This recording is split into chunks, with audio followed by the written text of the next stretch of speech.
Hi friends, দেখো আজকে এখন আমরা ভিক্টোরিয়াতে আছি। তো ভিক্টোরিয়া দেখাবো ঘুরিয়ে তোমাদের। তো এন্ট্রি টিকিট হচ্ছে তোমার 30 টাকা, মানে তোমার ভিক্টোরিয়া এন্ট্রি প্লাস গ্যালারিটা দেখতে পাবে। তো চলো দেখা যাক, আর ভিডিওটা পুরোটা দেখো। ভালো লাগলে অবশ্যই লাইক ও শেয়ার করো, আর তুমি যদি চ্যানেলে নতুন হও তাহলে চ্যানেলটা প্লিজ সাবস্ক্রাইব করে নাও। চলো।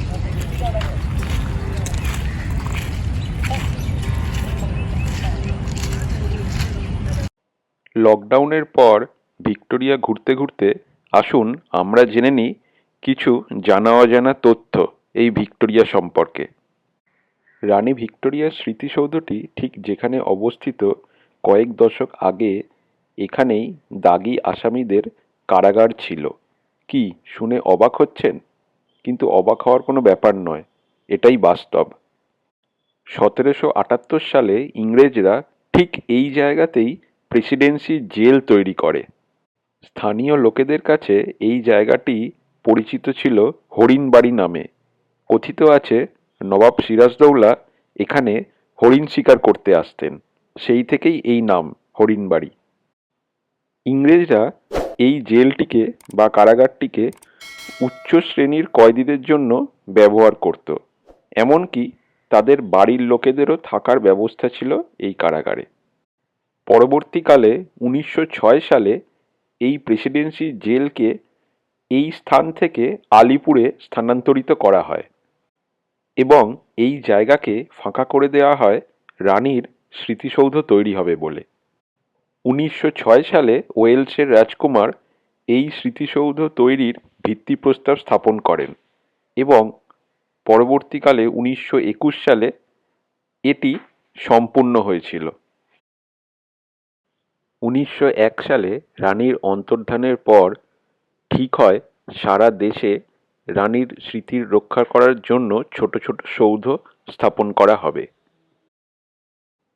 কিন্তু তখনকার চ্যান্সেলর লর্ড কার্জন স্থির করেন কলকাতাতে একটি সুবিশাল স্থাপত্য তৈরি করা হবে রানীর স্মৃতির উদ্দেশ্যে, যা কিনা হার মানাবে তাজমহলের শিল্পশৈলী ও ঔজ্জ্বল্য।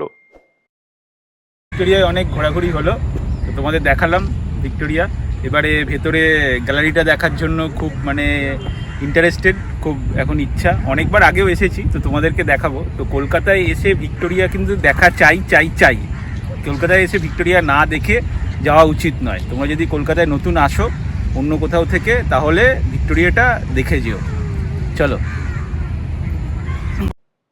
ভিক্টোরিয়ার ইতিহাস আলোচনা করার পর গ্যালারিটা আপনাদেরকে দেখিয়ে দেবো, আশা করি আপনাদের ভালো লাগবে। ভিডিওটা পুরোটা দেখুন ও ভালো লাগলে অবশ্যই লাইক ও শেয়ার করে দেবেন।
ভিক্টোরিয়া পর্ব আজকের মতো এখানেই শেষ।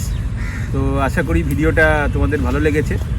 তো ভালো লাগলে অবশ্যই লাইক ও শেয়ার করে দাও, আর চ্যানেলটা প্লিজ সাবস্ক্রাইব করে নাও আরও এরকম ট্রাভেল রিলেটেড ভিডিও দেখার জন্য। চলো।